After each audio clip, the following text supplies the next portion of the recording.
All right, we're going to start today with Philippians chapter 3.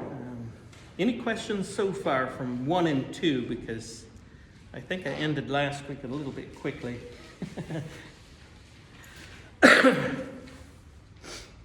Chapter 3, I think Paul is setting aside the niceties and his reason for writing. And it's interesting that took 2 chapters for the introduction that he could really get to the meat of the matter. True or false? Once we become a Christian, all problems go away. Oh, come on. God is with us. God loves me. He doesn't want to see me have a flat tire. He didn't want me to get frustrated and made fun of. He gives you the strength not to. Sometimes I wonder, don't you? Consistency. That's what we're called for. Because we have an adversary that will see to it. He will do his best to see that it is as frustrating as he can make it. Yeah. A while back I wrote a book, and I really struggled with the title. It's about the difficulties we have in life, and I finally came up with the title, Is God Mad at Me? Okay. Good question. Sometimes you wonder, don't you? Because there are people out there who will not follow a God when there is evil in the world. And anything bad that happens, they'll call evil. Not necessarily sinful. Sinful, obviously. But you go out to mow the grass, you get halfway done, the lawnmower conks out. That, in essence, is an evil. Because now what are you going to do? You can't get your job done. Accident on the way to work is considered evil. So, I don't know, one guy told me that's why for a long time he quit driving cars. He didn't want to get caught up in evil. Okay. Well, there's plenty of things that come up like that, and not just in cars, right? Let's throw the baby out with the bathwater, like at FedEx when they were giving us, they required us to have steel-toed shoes because we would go and deliver and pick up inside factories where it was required by OSHA. Well, they come to find out some of the employees were actually ordering shoes for their children, their siblings, their friends, their neighbors. I said, okay, no more free shoes. You have to buy your own. That's how they solved the problem. Rather than going to it directly and punishing the ones who were abusing it, nobody can have the benefit. Well, OSHA stepped in and kind of changed that. So that's just human nature, isn't it? You try to solve the problem by thinking it's not there and wishing it away. Your second song here this morning, just before class, Dale, I was thinking to myself, that'll fit in pretty good here. Paul begins chapter 3 with an encouragement. Okay. Is your life ready to go, happy-go-lucky, hunky-dory on one encouragement? At the moment, how does it feel? Feels good. Hey, all right, I can use that. Every once in a while, I'll get a comment from these videos I've been doing. I say, you know what? That'll carry me through the day. Next day comes, he's at it again. It's a constant. It's a continuous. It's a consistent. Well, the devil works on us because he's already got the rest of them. Okay, that's a good thought. You know, when you think about what scriptures say about Satan, it's not a whole lot. But what it does say about him is he's obsessed with, okay, he can't get God and Jesus. And You got to know Jesus really went through it. Because for Jesus, if he had failed any one time, just one, it's all over for everybody. We fail and we get another chance, don't we? Especially on this side of the cross. We continue to fail all through our lives. God wants to save so many people that he's actually made it so easy. And yet those then, Satan can't fight that. So he goes after, he can't fight God and Satan. He's already been defeated. We don't realize that all the time, do we? He's a defeated enemy. But he is so determined that he does not give up. And he will badger until he finds the weakness, and then he attacks. That's what Peter says. He's a roaring lion looking around for someone. In the Greek language, the word is kataphago. Phago means to eat. The prefix kata in Greek literally means take it to the nth degree, above and beyond. So he's not just looking to have you for a nice meal with his friends. I guess the word the young people usually say when I was growing up was to scarf you down. The sooner he can swallow you, the better. You ever see the hot dog eating contest? Yeah. Used to live there. It was done there in Coney Island, right on the beach. And I'll tell you what, if you're anywhere as close to it to even hear it, it's disgusting. But that's what he wants to do with you. The sooner he can get you out of the way and onto other things, the better. He is not omnipresent. He's not everywhere at the same time. He's not omniscient. He does not know everything.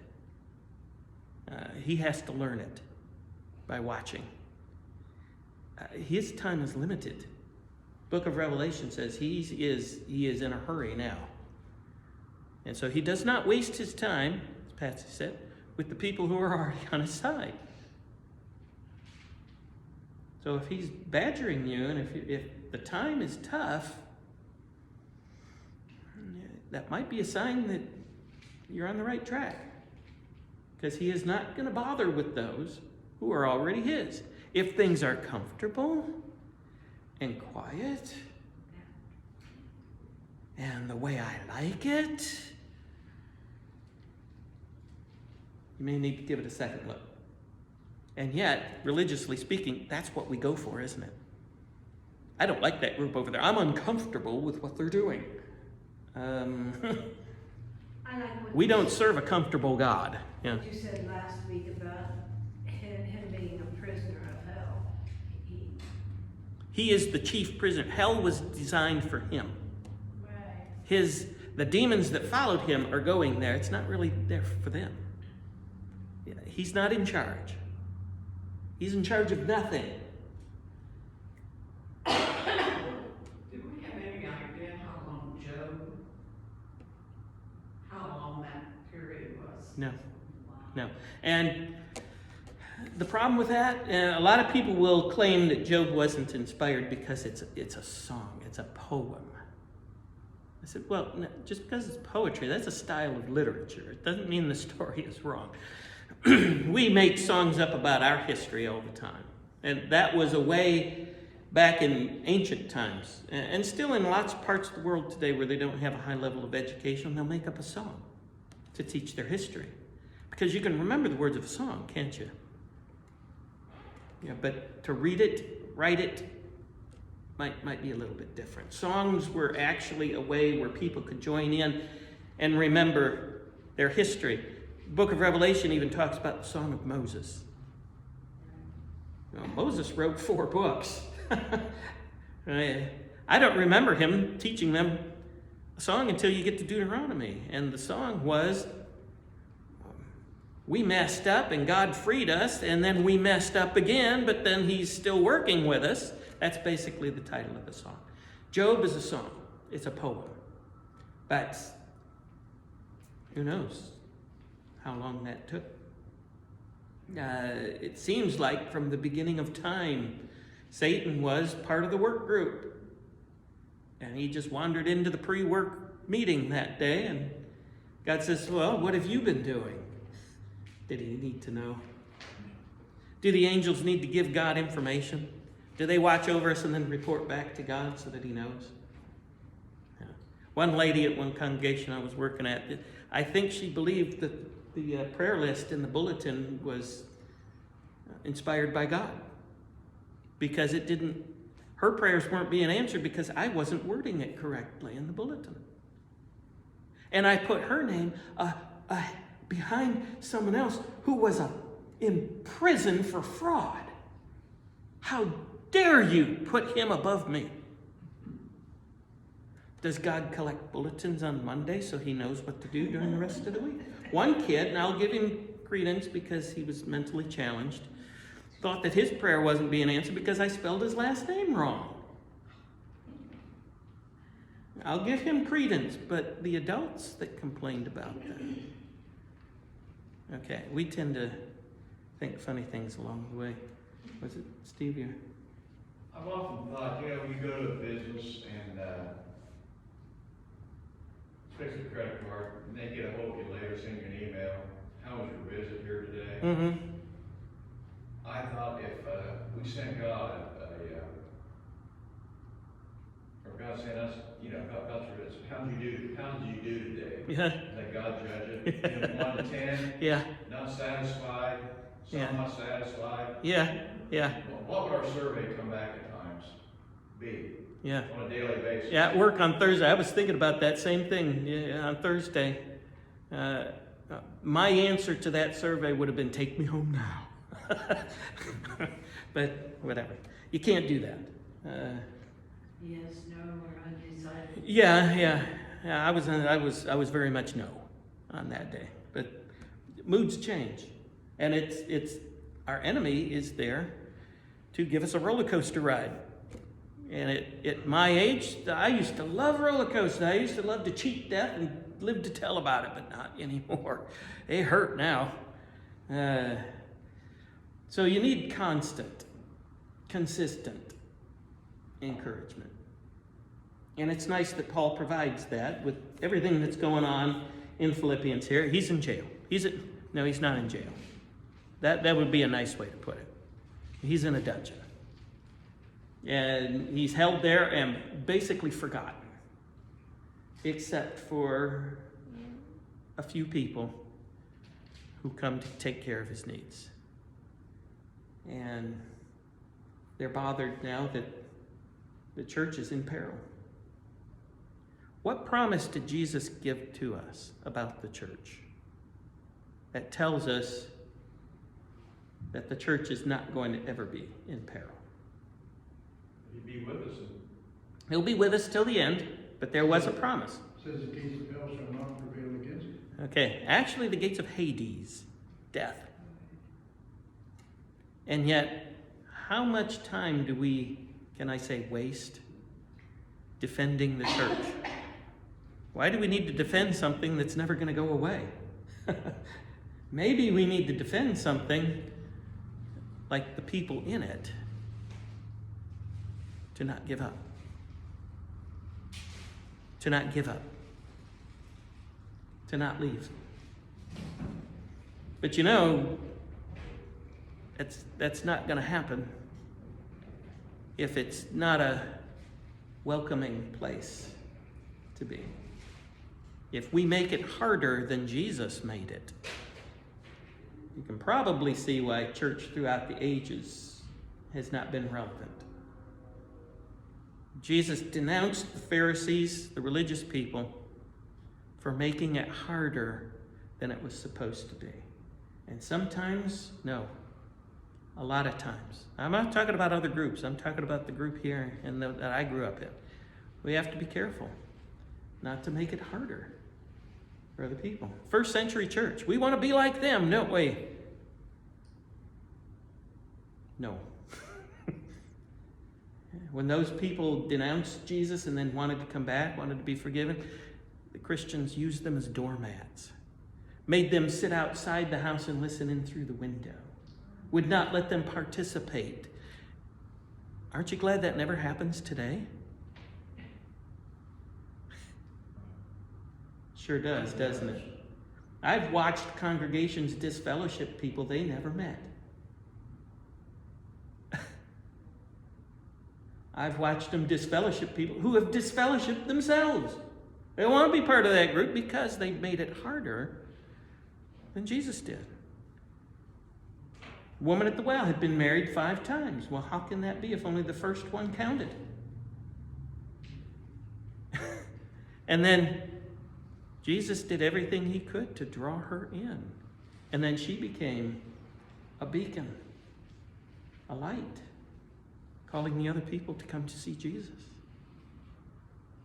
If she had come into some of our congregations, would she have been even allowed through the doors? Okay.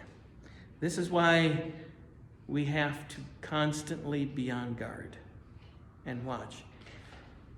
What do you think? False teachers. One day they decide when they get up in the morning, I'm going to teach something wrong and see how many people follow after it.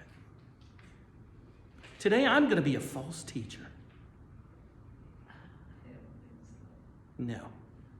Even the cult leaders that we've had, even in our past years, who have led others to their deaths, did not start out that way. It just went on, and they did not work out their own salvation with fear or respect for God and his word, or trembling in diligence.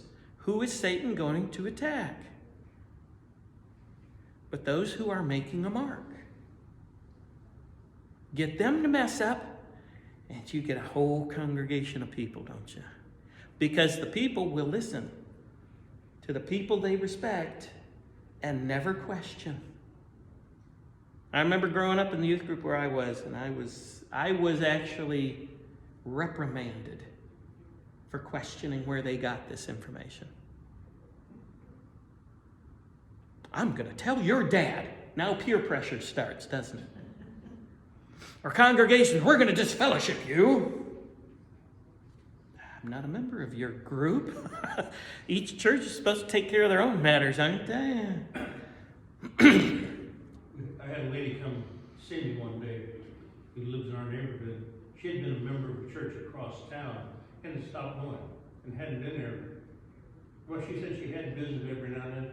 She got a letter in the mail saying you're disfellowship. Mm-hmm. And so we talked about it. Nobody had visited her. Nobody had talked to her. They just said you're unfaithful. You're disfellowship. Yeah.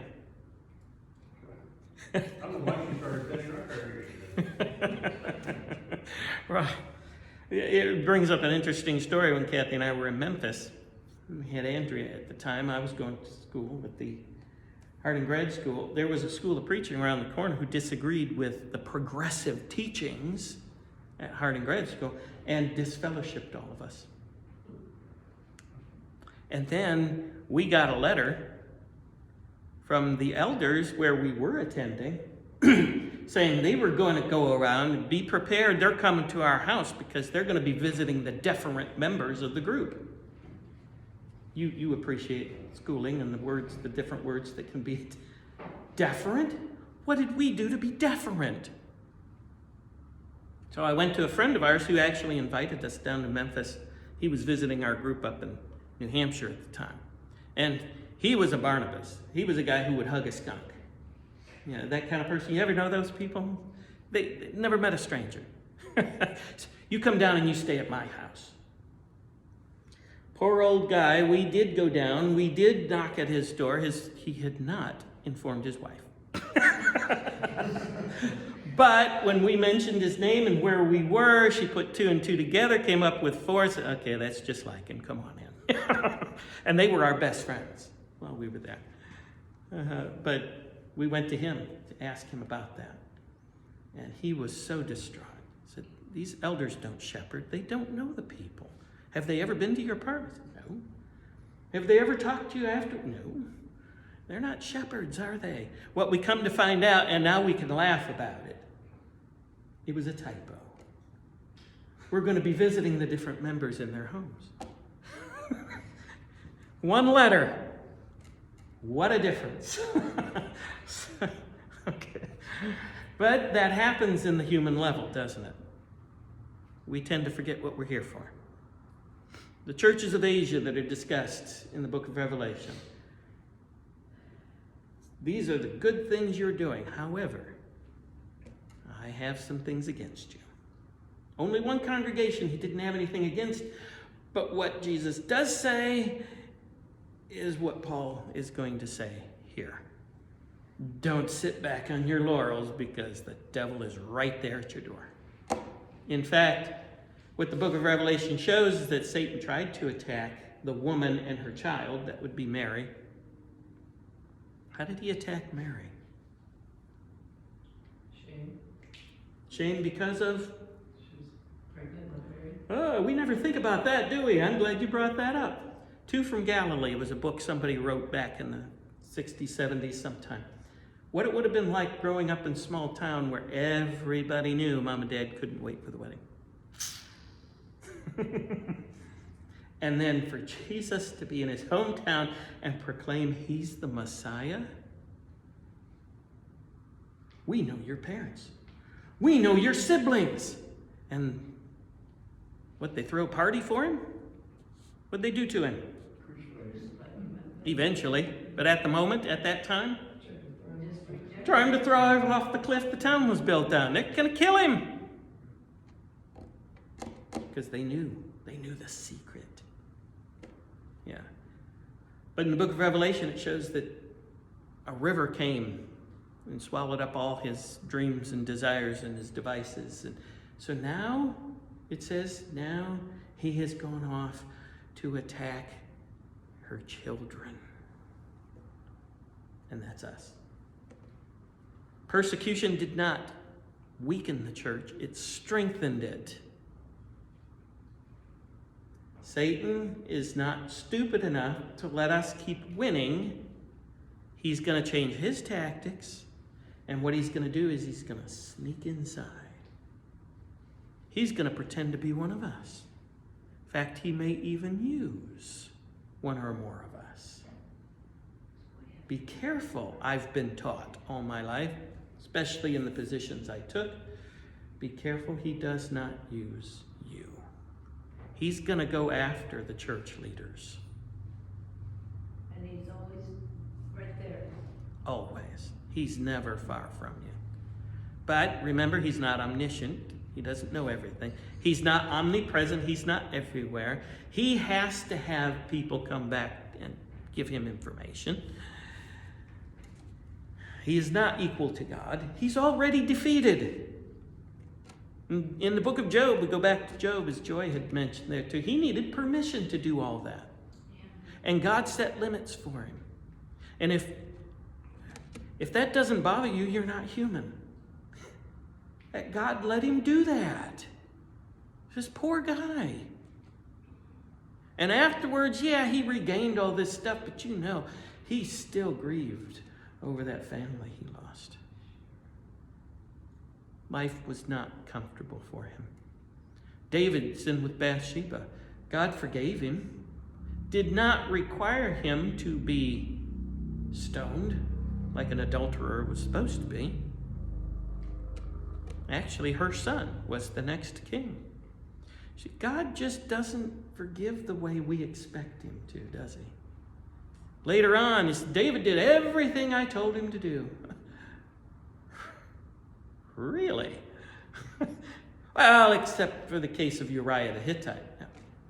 Not Bathsheba? Can you see Matthew in his genealogy? He lists 3 women there. One was the madam of the brothel in Jericho. Rahab. God just doesn't forgive the way we do. We make it so hard for people. Tamar is listed too. Do you remember her story? It involved Jacob, the namesake of the children of Israel. She was married to one of Jacob's sons. He died. The brother was supposed to have children in the name of his brother and refused to do it right. He was put to death. I don't know about you. If I have any other boys, this girl's a black widow. I'm not giving any more boys. She pretended to be a prostitute. Jacob went into her, got her pregnant, and then realized God was working there. But she's an ancestor of Messiah. Now, human can't write that story and be truthful.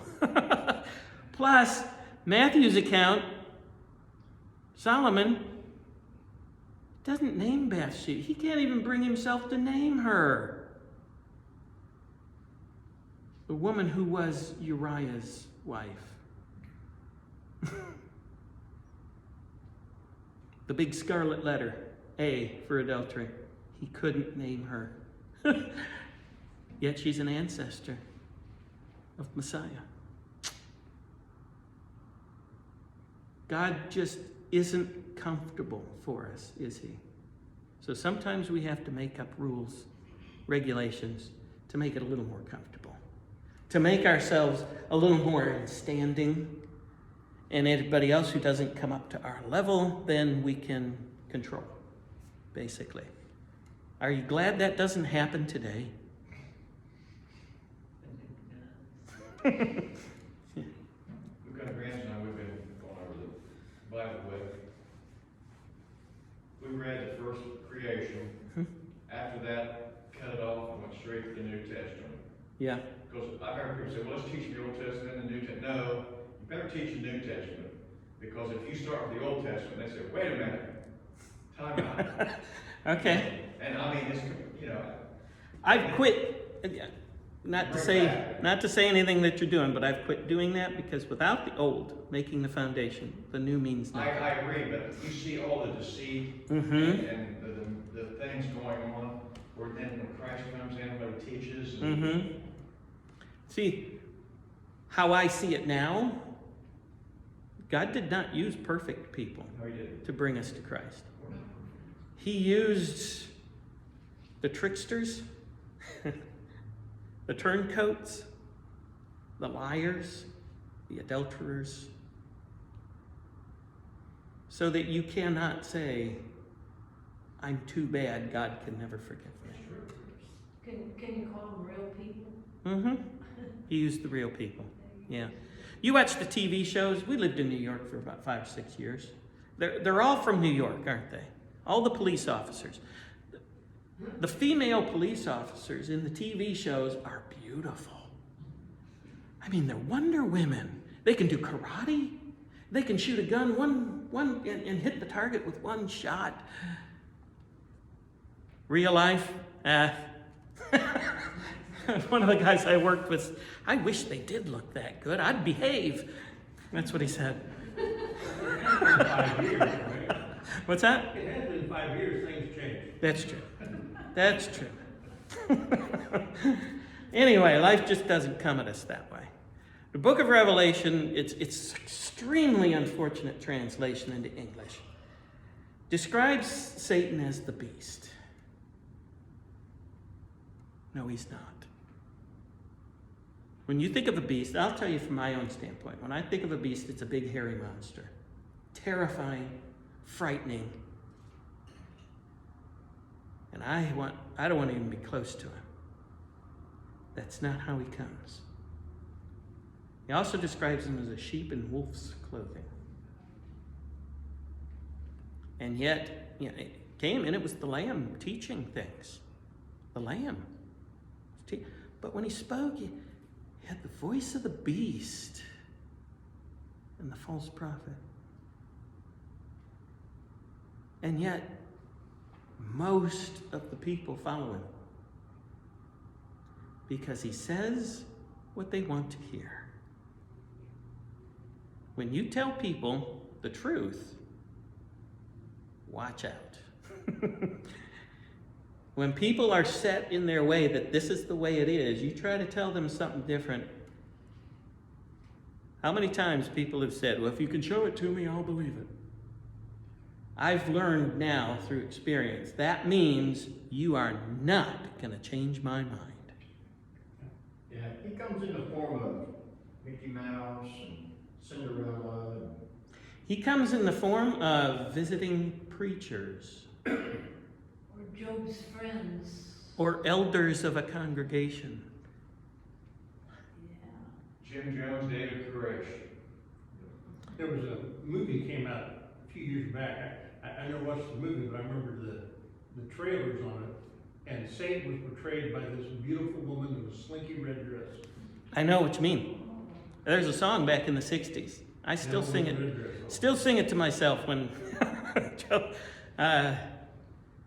somebody's knocking. Should I let him in?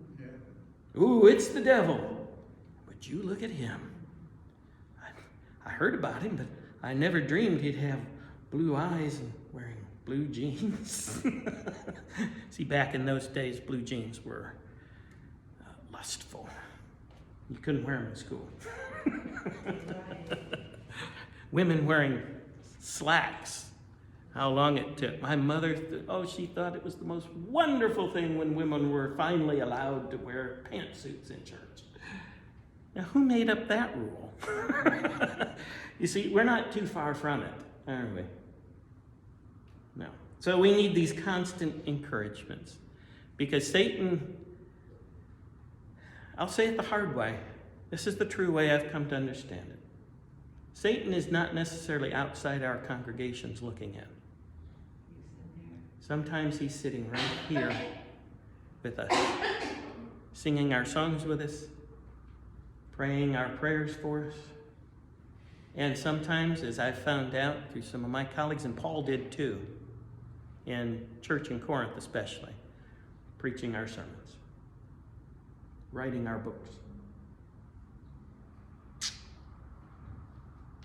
That's how he's gotten inside, and that's how he has made the church irrelevant today. There was a joke that was going around, how many elders does it take to change a light bulb? The answer was, change? Who said anything about change? And yet, repentance means to change. Repentance, and then your baptism, what you were saying in your baptism is, now I'm going to go the right way, not my own. And how many course corrections do you need in a day? How many times would you like to say something to the other driver? How many times would you like to say something to your boss? To your coworker who won't do anything? We need daily course corrections. The space missions, I was very interested in that HBO series on the Earth to the Moon. I thought was really good and interesting. How many course corrections it took per minute to make sure that spaceship got to the moon. That's not very far. Now they're wanting to go to Mars. But every minute, if they didn't change the course correction, they were going to fly off into space. How about your life? Constant course corrections. I think the biggest thing he causes is doubt. Mm-hmm. If you doubt a person, you've won. Right. I see 3 Ds. Doubt is one of them. The other one is distraction. This is more important. This is the issue.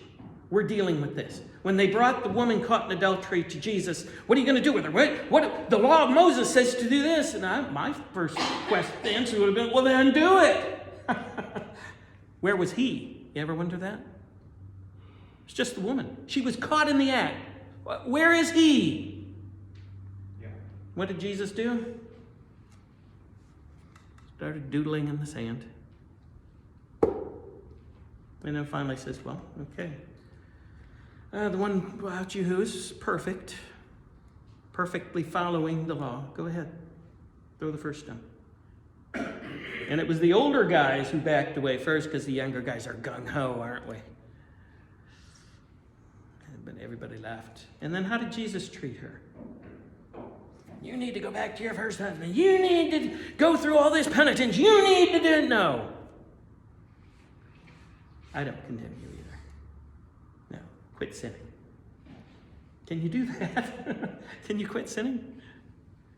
No, and Jesus really didn't expect that because he knew what he was going to do. And as long as we kept on the track, we were growing, we were trying, he was cleansing.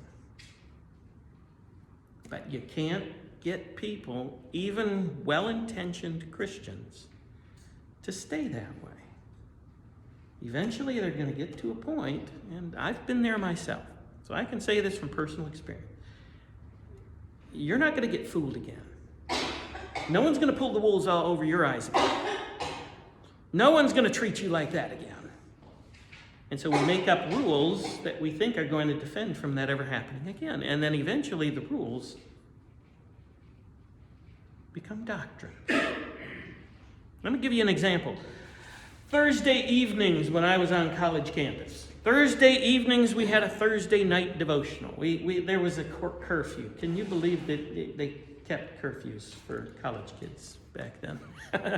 11 o'clock you had to be in your room. And they had the resident assistant, who was one of the students, going around checking each room, making sure everybody was there. Well, 10 o'clock then, 10:30, we had our Thursday night devotional. And we would sit around a circle, we'd sing songs, and someone would have a devotional thought, and then we'd wish each other good night. Was it required for us to be there? No, it wasn't written into the rules. Didn't have to be. Did everybody go? No, didn't have to. There was 1 year when our upper level classes started, where we met on a Thursday night for 3 straight hours. Right after dinner time, 7 o'clock till 10 p.m. They'd give us a break, which we appreciated, but after that time, my brain would be scrambled eggs. Yes. And the other guys were the same. So when it come Thursday night, we just wandered back to our room and settled in, took a break, went to bed. Do you know how many people ridiculed us the next day on Friday morning at breakfast? You're a Bible student. You're gonna be preaching this stuff, and you didn't show up at the devotional last night. So what happened to a good idea? It became a rule, turned into a doctrine. So much so that when Kathy and I were married during my last year of school, after we were married, we stayed at a nice hotel, and we were going to go out and get dinner. We had to hurry back before 11 o'clock. We were going to close and lock the doors. We laugh about it now. We did at the time, too. Hilton Hotel did not have a curfew. But it had been so ingrained in us that that's how we were expecting it to be. Another example, lady was at our congregation where I was before. Since I've left there, the elders have taken turns doing the preaching the message.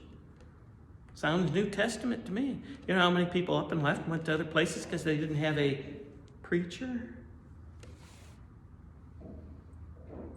Another one called me after we had been out east and complained because after the sermon, the preacher didn't give an invitation. Well, you know, the invitation is a tradition. Oh, no, don't tell me that. Yeah. Thought it was a rule. Preaching in the New Testament era was not a half-hour lecture either. Preaching was not someone standing while everybody listening. Actually, when Paul preached until midnight, the actual Greek word, and I can show you, I brought my interlinear Bible today. I thought we'd have time to get there, sorry. We'll do that next week. Paul, the word is dialoge. We get our English word dialogue from it. And a dialogue is what we're doing right now. It's a two-way discussion. Now you can see why it went till midnight. At least I can. Bring up a question, Paul's going to answer. He was there on their first day of the week meeting. Doesn't mean that was the only day they met. It was just the first one because his ship was leaving on the second day. So he stayed there and they questioned him. They probably worked all day because it was a Roman colony, so they did not get weekends off.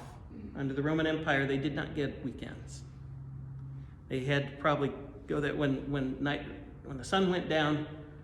But then if it's a Roman colony and the sun, wait a minute, for the Jewish people, then, well, now that's Monday, isn't it? Eutychus had worked all day. He's in the upper window. It's in the springtime. It's probably in the summer because they don't sail in the winter. And he'd worked all day. The candles made it even warmer. And he drifted off to sleep and out the window. After midnight. Now, according to Roman reckoning, it's after midnight. Now what day is it? And it was after the miracle. They raised him from the dead, and his name means man of good fortune. You think he was named afterwards? That's how everybody knew him before? Or afterwards? Then they went, and they had their fellowship meal, part of the Lord's Supper. But see, it was the next day. That's hard for people to get a concept with and what's going on. There was another place where I did some preaching, and a well-intentioned older lady would not attend because when I preached my sermons, I allowed questions and I would answer them. That was strike one. Strike two is I did not stand up there in the holy place to deliver the sermon. Step three is I was accepting people from the community and not kicking them out. And do you know what they did?